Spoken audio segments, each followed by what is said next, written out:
आपल्या सातारचे स्वागत करते। कृपया व्यासपीठाच्या उजव्या बाजूला जी आपले कार्यकर्ते त्यांनी कृपया समोर यावं।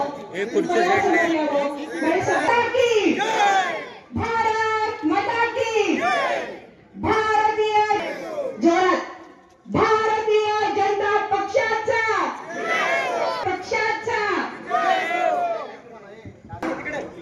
सांख्य दिलीप अण्णा यांनी महाराष्ट्राचं स्वागत बुके देऊन करावं अशी त्यांना महाराष्ट्राचं स्वागत करूया। या ठिकाणी महाराष्ट्राचं स्वागत करतायत। जोरात टाळ्यांच्या गजरामध्ये त्यांचं स्वागत होत आहे। आपले टाळ्यांच्या गजरामध्ये स्वागत करा। धन्यवाद। यांच्या पॅनेलमधून आपल्या प्रभागातील 2 सक्षम उमेदवार देसाई साहेब आणि अर्पणा बाचल मॅडम तसेच नगराध्यक्ष पदासाठी मोहिते साहेब आपल्या समोर उभे आहेत। साताऱ्याच्या विकासाच्या दृष्टीने पाहता माननीय पंतप्रधान मोदी साहेब तसेच महाराष्ट्राचे लाडके मुख्यमंत्री माननीय देवेंद्र फडणवीस साहेब हे विकास करत असल्याने साताऱ्याच्या विकासासाठी भाजप पक्षाचे लोकप्रतिनिधी सातारा नगर परिषदेमध्ये असणे आपल्या सातारा नगर परिषदेच्या दृष्टीने विकासाच्या दृष्टीने आवश्यक आहे। त्यामुळे भारतीय जनता पार्टीच्या तसेच सातारा विकास आघाडी व नगर विकास आघाडी यांच्या उमेदवारांनाच मतदान करणे गरजेचे म्हणजे कमळाला मतदान करणे गरजेचे। नगराध्यक्ष पदासाठी मोहिते साहेब हे शहरातील वाहतूक स्वच्छता पायाभूत सुविधा आणि प्रशासनातील अडचणी यावर स्पष्ट व्यवस्थित काम करण्याची त्यांची तयारी आहे। साताऱ्याचा नियोजित आणि शिस्तबद्ध विकास करणे हा त्यांचा उद्देश आहे। मोहिते साहेबांना आपला पाठिंबा मिळावा अशी नम्र विनंती आहे। नंतर देसाई साहेब हे आपल्या प्रभागातील रस्ते पाणी नाले आणि स्वच्छतेच्या दैनंदिन प्रश्नावर सरळ नियोजनबद्ध काम करण्याचा त्यांचा स्पष्ट कार्यक्रम आहे। लोकांशी थेट नगराध्यक्ष पदाचे उमेदवार आपले सर्वांचे लाडके नेते अमोलदादा मोहिते यांचे या ठिकाणी आपल्या इथं आगमन झालेलं आहे। सर्वांच्या वतीने त्यांचं सहर्ष स्वागत।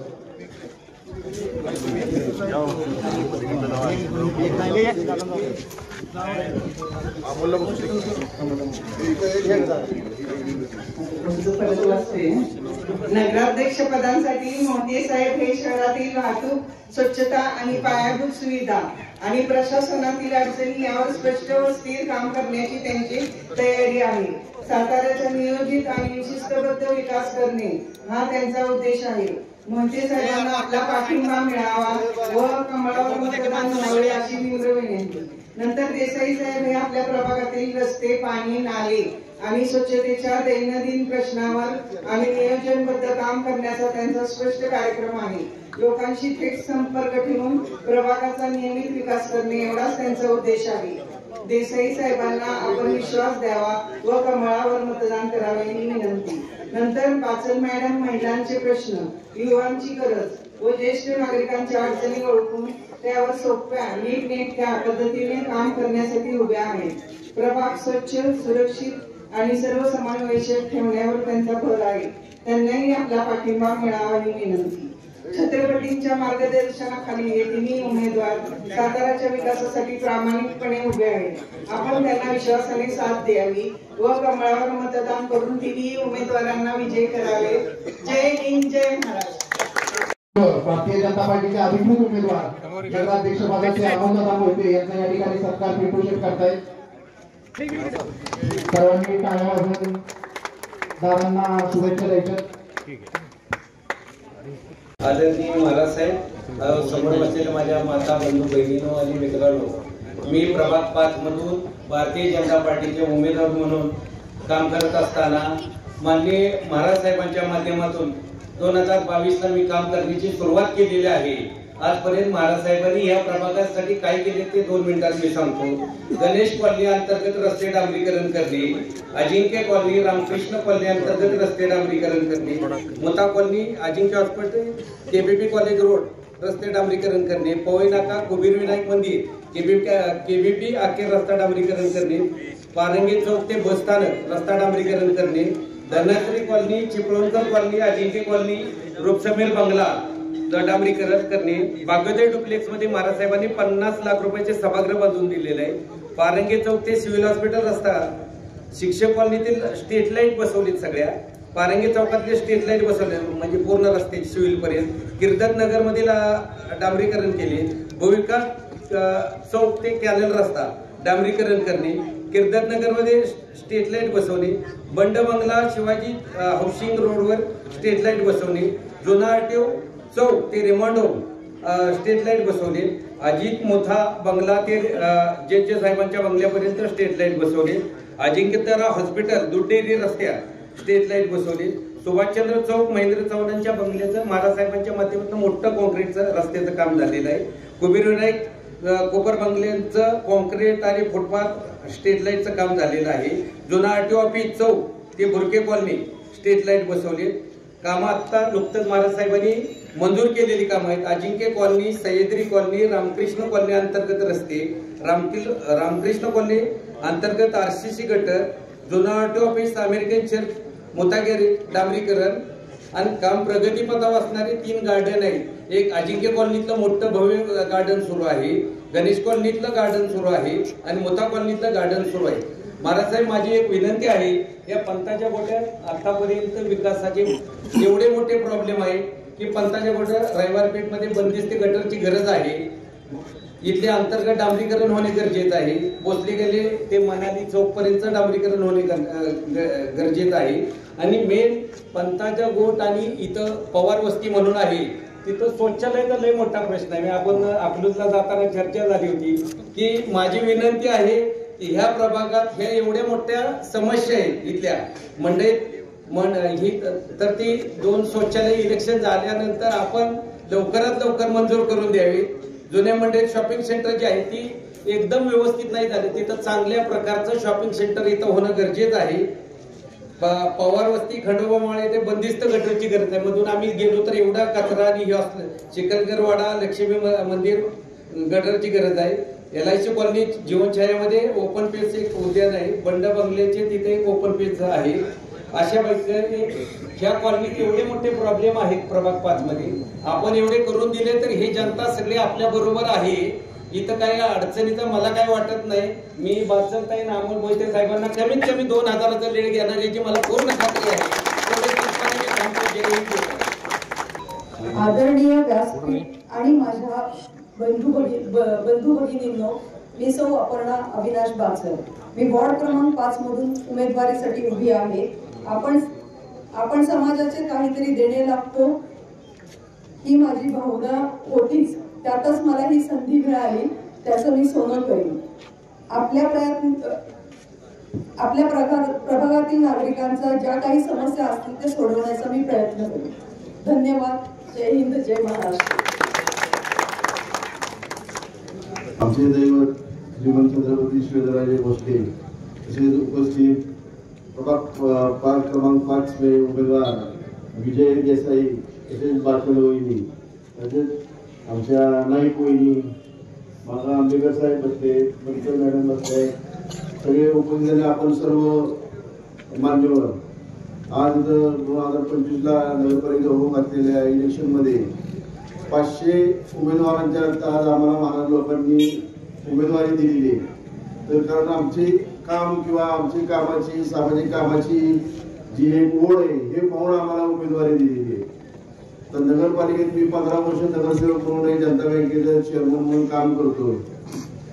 एकंदरीत कामाची एक हे बघता जवळजवळ या 3 वर्षाच्या कालावधीमध्ये आपल्या महाराष्ट्राचे मंत्री शिवेंद्रराजे भोसले यांच्या माध्यमातून सातारा शहरासाठी अनेक विकास कामं झालेली आहेत. बरीचशी कामं चालू आहेत, बाकीची अजून काही काही व्हायची आहेत. तिथली 1-2-4 कामं मी तुम्हाला सांगतो.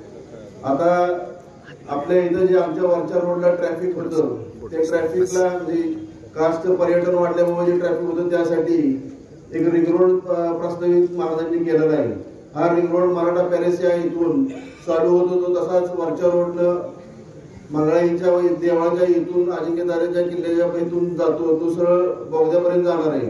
ते बोगद्यापासून एकदम मोठा एक पूल होऊन तो डायव्हर्ट होऊन कासला जाणारं जे ट्रॅफिक आहे ते कासला जाणार, तसा तो रिंग रोड मेडा रोडला जॉईन होणार आहे. असे मोठे दिव्य असे प्रोजेक्ट चालू आहेत, अशी बरीचशी कामं चालू आहेत. आम्ही सुद्धा नगरपालिकेच्या माध्यमातून आपल्याकडे पाणी भरपूर आहे, पण आता एक 2-3 किलोमीटरची कासची लाईन राहिलेली आहे, ते सुद्धा आता पाणी आपल्याला नगरपालिकेचं चालू होईल. तर त्याचा आम्ही 24/7 पाणी देण्याचा प्रयत्न करणार आहे. तसेच आरोग्याविषयी जर आपण सोनगावच्या इथून खाली जर गेला तर तुम्ही पाहता ते कचऱ्या जो ढीग तिथं सगळा आपल्या शहराचा गोळा होतो, तो बराचसा रस्त्यावर येतो, ती दुर्गंधी होती. त्याच्यावर सुद्धा आम्ही कायमस्वरूपीचा मार्ग काढू. पण हे कधी शक्य आहे? ज्यावेळेस तुम्ही आम्हाला निवडून परत नगरपालिकेत द्याल त्यावेळेस ह्या गोष्टी आम्ही महाराजांच्या माध्यमातून याचा प्रयत्न करू. एवढंच बोलतो. आम्ही जे 3 इथं उमेदवार आहेत त्यांना कमळ चिन्हाचं बटन दाबून आम्हाला निवडून द्यावं एवढी विनंती करतो. आता यानंतर आता आजपासून बरीच भाषण झालेली सातारा नगरपालिकेच्या सार्वत्रिक निवडणुकीच्या प्रचाराच्या निमित्तानं आज आपण इथं या ऐतिहासिक पंथाच्या गोटामध्ये सगळेजण एकत्र आले. या निवडणुकीमध्ये भारतीय जनता पार्टीचे नगर अध्यक्ष पदाचे उमेदवार मान्य श्री अमोलजी मोहिते आज इथं उपस्थित आहेत. त्याचबरोबर आपल्या प्रभाग क्रमांक 5 मधले अधिकृत उमेदवार मान्य श्री विजयराव देसाई, आपल्या दुसऱ्या उमेदवार सौ अपर्णा अविनाश नाना बाचल आणि सर्व इतर सुद्धा प्रभागातील आपले सर्व भारतीय जनता पार्टीचे अधिकृत सर्व उमेदवार 50 उमेदवार आपले आहेत. एक नगराध्यक्ष पदाचा असे सर्व उमेदवार आपण आपलं बहुमोल असं मतदान देऊन विजयी करावं ही विनंती करायला आपल्याला या ठिकाणी मी आणि आम्ही सर्वजण इथं आलोय. आज इथं स्टेजवर सौ दीपलक्ष्मी नाईक इथं उपस्थित आहेत. आपल्या विद्यमान आणि आता निवडणूक झाली की माझी होणार पण अजून पण विद्यमान आहे त्यामुळं नाईक वहिनी इथं उपस्थित आहेत. त्याचबरोबर दुसरे आमचे विद्यमान नगरसेवक मला तू भेटला नाही पण श्रीकांत आंबेकर नाही काय नाही खोटं बोलतोय मी काय गडबडत नाही. दुसरे आपले नगरसेवक श्रीकांत आंबेकर आज इथं उपस्थित आहेत. सर्व निवडून देणारे मतदार बंधू भगिनी, माझ्या सर्व मातांनो, सर्व माझ्या तरुण मित्रांनो, आपल्या सर्वांना माझी पहिली तर विनंती आहे की आमच्या भाजपच्या सर्व उमेदवारांचं कमळाच्या समोरचं बटन दाबून आपलं बहुमोल असं मतदान हे आमच्या या सर्व उमेदवारांना देऊन आपण विजयी करावं आणि येणाऱ्या 5 वर्षांमध्ये भाजपच्या माध्यमातून ज्या पद्धतीनं मोदीजींनी देशाला सावरण्याचं काम केलं, ज्या पद्धतीनं राज्याला सावरण्याचं काम देवेंद्र फडणवीसांनी विधानसभेच्या निवडणुकीनंतर केलं, त्याच पद्धतीनं आपली नगरपालिका सुद्धा सुनियोजित आणि पारदर्शकपणे चालवण्यासाठी भारतीय जनता पार्टीला आपण साथ द्या. भारतीय जनता पार्टीच्या सर्व उमेदवारांना आपण निवडून द्या ही विनंती आपल्याला सर्वांना मी करू इच्छितो. ही निवडणूक थोडी वेगळी आहे. आपल्याला माहित आहे आधी आपल्या इथे कधीच नगरपालिकेची निवडणूक पक्षावर झाली नाही. आपल्या इथे नेहमी आघाड्यांवर निवडणूक व्हायची. स्थानिक आघाड्या इथल्या आपल्या असायच्या, त्याच्यावर आपण निवडणुकीला सामोरं जायचो. मग उदयनराजेंची सातारा विकास आघाडी असेल, भाऊसाहेब महाराजांनी स्थापन केलेली नगर विकास आघाडी असेल आणि इतर काही आघाड्या ज्या इथं होत होत्या, अशा पद्धतीनं आपण आपल्या निवडणुका पार पाडत होतो. पण ही पहिली निवडणूक आज सातारा नगरपालिकेच्या इतिहासातली जी पक्षाच्या चिन्हावर आपण लढतोय किंवा पक्षाची म्हणून लढतोय, हे आपण का आणि कशासाठी हे समजून घेतलं पाहिजे. आपल्याला माहित आहे की आपण आपली नगरपालिका, आपलं उत्पन्न जे आहे ते मर्यादित उत्पन्न आहे आपल्या नगरपालिकेला. आपली जरी नगरपालिका अवर्ग नगरपालिका असली तरी उत्पन्नाची साधनं आपल्याकडे जी आहेत ती मर्यादित आहेत. मग घरपट्टी असेल, पाणीपट्टी असेल किंवा जी काही जाहिरातीतनं कर गोळा होतो, जी काही जाहिराती वगैरे आपण जे साईन बोर्ड म्हणतो किंवा होल्डिंग म्हणतो किंवा जे काही वेगवेगळ्या ठिकाणी आपण त्याचं जे काही उत्पन्न आहे एवढं आपल्याला उत्पन्न जे मिळतं. बाकीची जी कामं मोठी करण्यासाठी शेवटी आपल्याला सरकारवर अवलंबून राहायला लागतं, ही वस्तुस्थिती आहे. आज जी कामं विजय देसाईंनी इथं वाचून दाखवली, जी आपल्या प्रभागामध्ये झाली, आज एवढी कामं कशातनं झाली तर आपण लक्षात घ्या, ही सर्व कामं जी आहेत ती राज्य सरकारकडनं आपल्याला पैसा मिळाला, आपल्या नगरपालिकेला निधी मिळाला आणि म्हणून ही कामं आपल्याला करता आली, हे आपण लक्षात घेतलं पाहिजे. आणि म्हणून ही निवडणूक पक्षावर लढण्याचा निर्णय एवढाच होता की आज मी भाजपमध्ये मंत्री म्हणून काम करतोय, माझ्यावर पक्षानं मोठी जबाबदारी दिली. उदयनराजे आपले भाजपचे खासदार म्हणून दिल्लीमध्ये काम करतात. आज राज्यामध्ये मुख्यमंत्री भारतीय जनता पार्टीचे आहेत. आज दिल्लीमध्ये सरकार पंतप्रधान नरेंद्रजी मोदी यांच्या नेतृत्वाखाली भाजपचं काम करतंय. त्यामुळं उद्याच्या काळामध्ये जे सातारसाठी आपल्याला काही गोष्टी मोठ्या करायच्या आहेत, काही नवीन करायच्या आहेत, या करण्यासाठी आपल्याला सरकारचा पाठिंबा असणं हे गरजेचं आहे, आपण सगळ्यांनी लक्षात ठेवलं पाहिजे. आणि म्हणून आपण ही निवडणूक आज पक्षाबरोबर किंवा पक्षाच्या लढतोय. शेवटी आपल्या आशीर्वादाने मी 5व्यांदा आमदार झालो. महाराज गेल्यानंतर आपण माझ्यावर विश्वास टाकला, 5व्यांदा आमदार झालो. लोकसभेला आपण सगळ्यांनी सातारकर म्हणून ताकद लावली. भले किंवा मोठमोठे पत्रकार म्हणत होते की सातारची सीट भाजपला मिळणार नाही, भाजपचा तिथं पराभव होईल. पण आपण सातारकरांनी करून दाखवलं आणि उदयनराजेंना आपण सातारकरांनी निवडून आणलं. ही वस्तुस्थिती आहे, हा इतिहास आपण घडवला, हे लक्षात घ्या. आणि स्वातंत्र्यानंतर भारतीय जनता पार्टीचा पहिला खासदार हा उदयनराजेंच्या माध्यमातून आपण केंद्रामध्ये पाठवला, हे सुद्धा सातारकरांनी करून दाखवलं. आणि म्हणून आज एवढी ताकद आपण दिल्यामुळं आज आपल्याला सुद्धा आपल्या सातारला म्हणजे सर्व बाजूनं मदत करण्याची भूमिका ही सरकार पण घेते, केंद्र सरकार पण घेते, मुख्यमंत्री पण घेतात.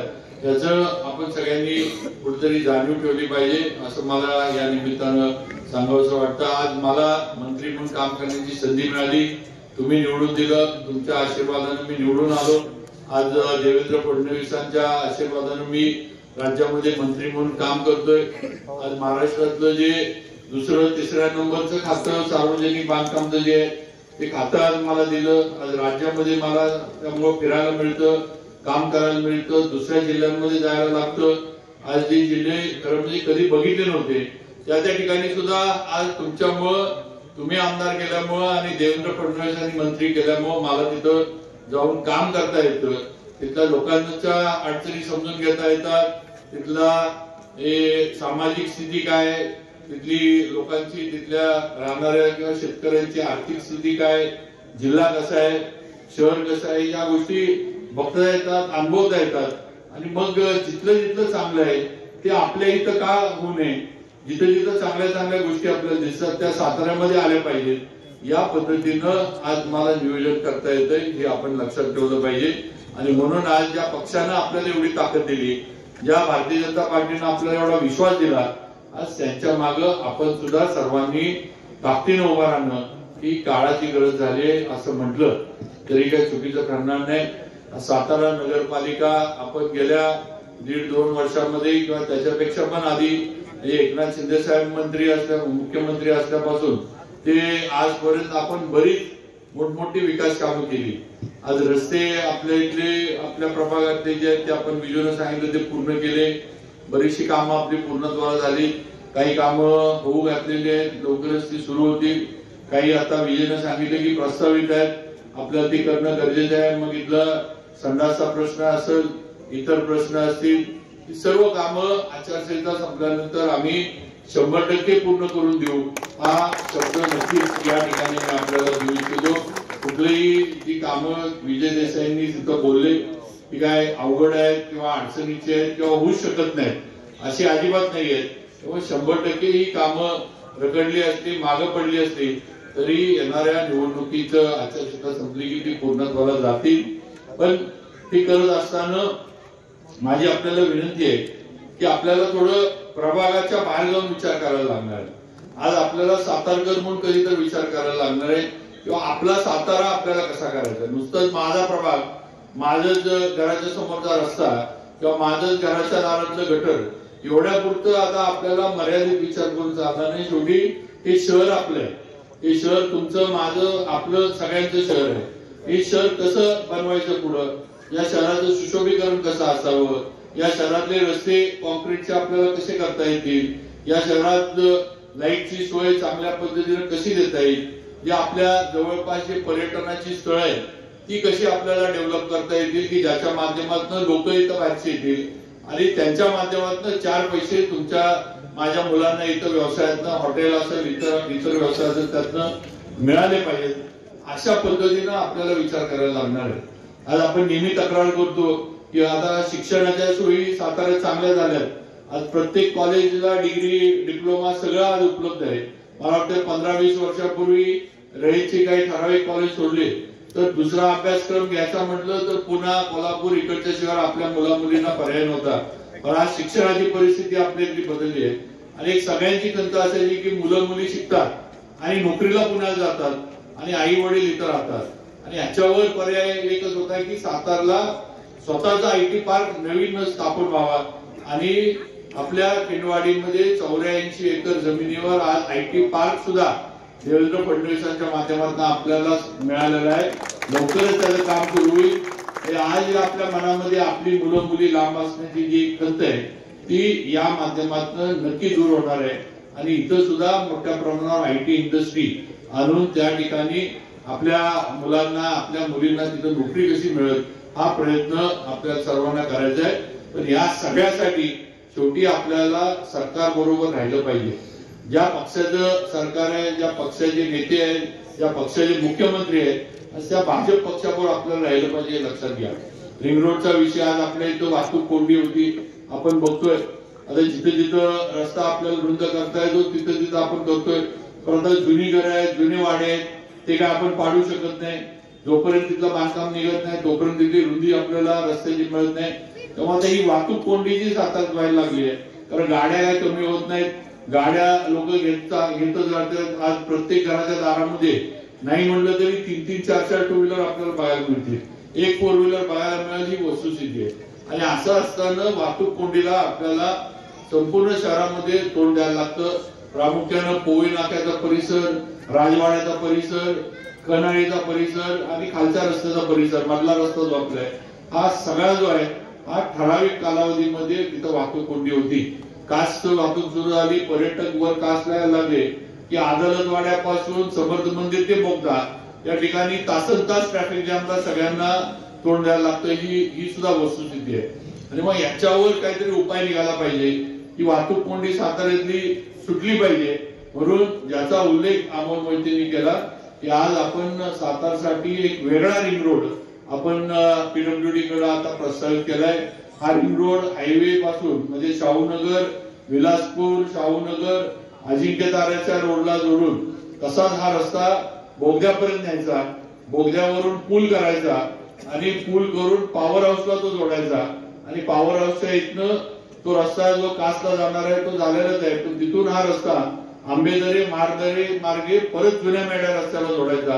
अशा पद्धतीचा आपण रिंग रोड प्रस्तावित केलाय आणि हे PWD कडेच आपण दिलंय. शेवटी विभाग माझ्याकडेच आहे त्यामुळे मीच मंजुरी याला देणार आहे. त्यामुळे नक्की एक फार चांगलं आणि वाहतूक कोंडीच्या दृष्टीनं हे सगळ्यांना सोयीचं असं एक आपण पर्याय काढलाय आणि हे सगळं टेक्निकली आपण इकडून काढलंय. असं समजू नका की बाबा आणि अमोल मोहितांना वाटलं म्हणून इकडून रस्ता नेला आणि तिकडून काढला, असं अजिबात नाही. आमचा प्रयत्न होता की अदालतवाड्यापासून पूल करता येतोय का आपण बघावं. या अदालतवाड्यापासून जर वाहतूक आपल्याला थेट बोगद्याच्या बाहेर कासला जाणारी काढून देता आली तर आपल्याला अडचणी ज्या आहेत ते तोंड आपल्याला द्यायला लागणार नाही. पण त्या ठिकाणी पुलाला रुंदी मिळत नाही. त्या ठिकाणी जे सर्वेला आलेली कंपनी होती त्यांचं म्हणणं होतं साहेब इथं जर पूल करायचं म्हटलं ते एकतर 4 पदरी होऊ शकत नाही कारण तेवढी तिथं रस्त्याची रुंदी नाहीये. अगदी 2 पदरी करायचं म्हटलं तरी त्या ठिकाणी जी खुदाई करायला लागल ती खुदाई करत असताना घरं पडण्याची शक्यता 100% आहे कारण घरं जुनी आहेत. त्यामुळे म्हणले साहेब इथं पूल जो आहे हा व्यावहारिक होत नाही आणि काम करताना फार अडचणीला आपल्याला सगळ्यांना तोंड द्यायला लागणार. म्हणून मग हा रिंग रोडचा प्रस्ताव आपण तयार केला. त्यामुळे फार मोठं काम आपण रिंग रोडचं जे आहे ते आज पूर्णत्वाला नेतोय. आज राजवाडा परिसरामध्ये सुद्धा आपण 4 मजली पार्किंग हे त्या ठिकाणी करतोय. या राजवाड्याला गेलं किंवा मोती चौकात गेलं की पार्किंगची समस्या सगळ्यांनाच आहे. सिलेक्शन असेल, तिथे जी काही दुकानं सगळी आहेत तिथे गेलं की 100% पार्किंगची समस्या होती. त्यामुळे आज राजवाड्याच्या इथं जे जुना जनावरांचा दवाखाना आहे त्या ठिकाणी आपण नगरपालिकेच्या माध्यमातून 4 मजली पार्किंग करतोय. मग त्या 2 व्हीलर आणि 4 व्हीलर अशी पार्किंगची सोय आपण त्याच्यामध्ये केली आहे. आणि खाली जे आहे मगाशी पण सांगितलं, आज राजवाड्याला जी चौपाटी उघड्यावर बसती तिथे जे सगळ्यांना उघड्यावर बसून खायला लागतं, ग्राउंड फ्लोअरला या सर्व चौपाटी धारकांना किंवा तिथल्या व्यावसायिकांना आपण कायमस्वरूपी जागा त्यांना तिथं बांधून देणार आहे. म्हणजे त्यांनी तिथं व्यवसाय करावा, फिरायला येणाऱ्या त्या लोकांना तिथं कट्टे, बसायला पाण्याची सोय, लाईटची सोय, सगळ्या गोष्टी तिथं त्यांना उपलब्ध करून द्यायच्या. त्यांना त्यांच्या व्यवसायाचं पण एक संरक्षण राहील. येणाऱ्या लोकांना, महिलांना, मुलींना सुद्धा बसायला जागा होईल आणि एक सुरक्षितता या सगळ्याला राहील. अशा पद्धतीनं आपण ते नियोजन केले.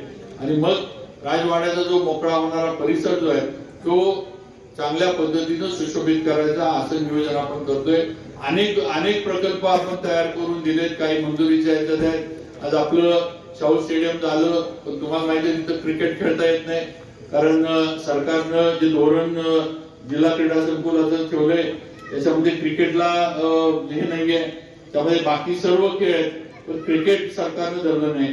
त्यामुळे आज हायवेला जिथं आपली ठक्कर सिटी आहे त्या ठक्कर सिटीच्या इथं आपली 13 एकर नगरपालिकेची जागा आहे. आणि या 13 एकर नगरपालिकेच्या जागेवर आपण अद्यावत असं फक्त क्रिकेटसाठीचं स्टेडियम आपण आज शासनाकडे प्रस्तावित केलंय. आणि हे करत असताना आमचं मत असं सगळ्यांचं आहे की आज आपण पुण्याला मॅचेस बघायला जातो. आज म्हाळुंगे एवढं पुण्याच्या बाहेर आहे, तिथं पुण्यामध्ये पण नाही, पण आज त्या ठिकाणी इंटरनॅशनल मॅचेस होतात. त्या ठिकाणी बाहेरचे लोक येऊन, बाहेरचे खेळाडू येऊन खेळून जातात.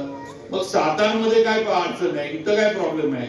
इथं सुद्धा बाहेरच्या मॅचेस, इंटरनॅशनल मॅचेस आपल्या स्टेडियमवर व्हाव्यात अशा पद्धतीचं इंटरनॅशनल स्टँडर्डचं स्टेडियम सातारमध्ये बांधण्याचं नियोजन हे आपण शासनाच्या कडे प्रस्तावित केलंय.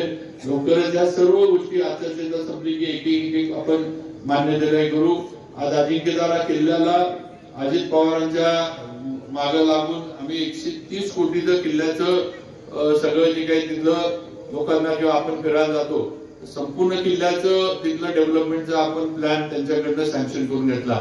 आज आपण माऊलीला जी आपली घाट आहे तिथं मंदिर आहे, तिथं ताराराणींची समाधी आहे, सईबाईंची समाधी आहे, तिथं थोरल्या शाहू महाराजांची समाधी आहे.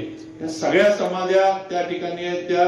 त्याला जे काही असेल त्याचा जीर्णोद्धार करायचा आणि तो संपूर्ण जो माऊलीचा जो घाटाचा परिसर आहे, दशक्रिया विधीचा पण जो आपला घाट आहे, हा सगळा घाट जो आहे हा 130 कोटी रुपये खर्च करून आपण तो सुद्धा शासनाच्या माध्यमातून आज तयार करतोय. आणि या माऊली म्हणजे संगम माऊली ते क्षेत्र माऊली या दोन्हीकडे जायला यायला आपण नदीवर एक पादचारी पूल सुद्धा करतोय. म्हणजे फक्त लोकांनी फिरायला जावं, संध्याकाळी तिथं घालवायला जावं, थोडं विरंगुळा केंद्र टाईप किंवा आपण रंकाळा कोल्हापूरचा बघितलाय, हे साधारण रंकाळ्याच्या धर्तीवर या ठिकाणी या मंदिराच्या परिसरामध्ये या घाटाची निर्मिती आपण आज करतोय की जिथं संध्याकाळी जाऊन लोकांना बसता येईल, सकाळी जाऊन बसता येईल, फिरता येईल आणि थोडाफार वेळ घालवता येईल अशा पद्धतीचं हे घाटाचं नियोजन सुद्धा आपण केलं. अशा अनेक प्रकल्प आपण केलेत. आज आपल्या शाहूपुरीमध्ये आपण ऑलिम्पिक साईज स्विमिंग पूल आपण तिथं बांधतोय, पुण्याचा तलाव. आज स्विमिंग पूलचं काम 60-70% पूर्ण होत आलंय. लवकरच हा स्विमिंग पूल पण पूर्ण होईल. म्हणजे उद्या आपल्याला तर हा पुण्याचा तलाव वापरता येणारच आहे नगरपालिकेचा, पण त्याचबरोबर देशातल्या सुद्धा स्पर्धा या ठिकाणी आपल्या स्विमिंग पूलला ज्या आहेत त्या पोहण्याच्या घेऊ शकतो आपण. अशा पद्धतीचं अद्यावत आपण तिथं स्विमिंग पूल करतोय. अशी अनेक कामं आपण सुरू ठेवली, केली, रस्ते केले, पुढे सुद्धा करू. आणि म्हणून माझी आपल्याला विनंती की आज हे सगळं करायचं असलं तर आपल्याला भाजपला निवडून आणणं किंवा भाजप बरोबर राहणं, भाजप पक्षाला ताकद देणं हे तुम्ही आम्ही सर्वांनी केलं पाहिजे. आज ज्या वेळेला इंटरव्ह्यू झाले आम्हाला त्यावेळेला दिसत होतं की फार मोठ्या प्रमाणावर नाराजीला आपल्याला तोंड द्यायला लागणार. कारण जागा 50 आणि भाजपकडे इंटरव्ह्यूला 400 लोक आली होती. कारण त्यांना माहित होतं की इथं विजय जो आहे तो इथंच आहे. दुसरीकडे कुणी किती जरी काही जरी आपटलं तरी तिथं विजय होणार नाहीये. त्यामुळे विजय इथंच आहे. आम्हाला माहित होतं की 50 लोकांना उमेदवारी दिल्यानंतर 350 लोक नाराज होणार. आणि आज सुद्धा आपण बघतो की आपलीच लोक आपल्या विरोधात जाऊन उभा राहिली. विरोधक यात तसं वेगळं कोण नाही. काल परवाजी आपल्याच मांडीला मांडी लावून बसली होती. काल परवाजी आपल्या बरोबरच काम करत होती. आज 30 लोक अपक्ष म्हणून जाऊन विरोधामध्ये उभी राहिली. का तर उमेदवारी कुणाला तरी एकाला गेली, आम्हाला उमेदवारी मिळाली नाही म्हणून आम्हालाही मान्य नाही, आम्ही विरोधामध्ये उभा राहणार. म्हणजे याच्यामध्ये कामाचा काही विषय नाहीये, फक्त विरोधासाठी विरोध आणि आम्हाला उमेदवारी मिळाली नाही म्हणून आम्ही उभा राहणार. याचा कुठेतरी विचार आपण मतदार म्हणून केला पाहिजे. याच्यामध्ये प्रभागाचं काय भलं व्हावं किंवा शहराचं काय चांगलं व्हावं हा विषय अजिबात नाही. फक्त तिकीट आम्हाला मिळालं नाही म्हणून आम्ही विरोधात उभा राहतोय, हे सगळ्यात महत्वाचं कारण आहे. आपण लक्षात घ्या. आणि आपण एक लक्षात घ्या की अपक्ष जर असले तर अपक्षांचं ना त्यांना आगा असतो ना पिछा असतो. तेव्हा अपक्षांच्या माध्यमातून कारभार कुठल्याही संस्थेचा किंवा नगरपालिकेचा चालू शकत नाही ही वस्तुस्थिती आहे. कारण आज आम्ही भाजपमध्ये आहे, आम्हाला काहीतरी पक्ष संघटना काहीतरी आम्हाला काम करताना काहीतरी बंधन आहे. एक चाकोरीतनं आम्हाला सगळ्यांना काम करायला लागणार आहे. आज आम्हाला वर सुद्धा विचारणारी नेते मंडळी आहेत जे आम्हाला सुद्धा वर विचारतात की सातारमध्ये काय चाललंय, की असं का होत नाहीये, ते तसं का होत नाहीये. त्यामुळे आज पक्षामध्ये आम्हाला सुद्धा कुणाला उत्तर द्यायला लागतात. पण अपक्ष हे कुणाच्याही म्हणजे कुणालाही बांधील नसतात आणि कुणालाही ते नसतात. आज इकडं उद्या तिकडं परवा तिकडं असं हे अपक्षाचं राजकारण असं हे आपण लक्षात ठेवलं पाहिजे. म्हणून माझी विनंती आहे की कुणी भावनिक करल, काही भावनिक सांगण्याचा प्रयत्न करल तर त्याला अजिबात कुठेही तुम्ही बळी पडू नका. आज पक्ष म्हणून जिथं आपल्याला काम आहे, आपल्या शहराचं जिथं भलं आहे, आपल्या शहराची जिथं प्रगती होणार आहे तिथंच आपण जाऊन मतदान केलं पाहिजे. तरच आपण आपल्या शहरामध्ये काहीतरी नवीन मोठ्या प्रमाणावर करू शकतो. उगाच इथं भावनिक गोष्टीला आपण बळी पडत बसलो, भावनेला हात घालून जर मतं मागितली गेली आणि त्या पद्धतीने जर आपण मतदान केलं तर उद्याचे 5 वर्ष आपण वाया घालवणार आहे, लक्षात ठेवा. हे अगदी मला ठामपणे या ठिकाणी सांगायचंय. त्यामुळे माझी आपल्याला विनंती आहे की काय कोण सांगतोय काय कोण बोलतोय इकडे लक्ष देऊ नका.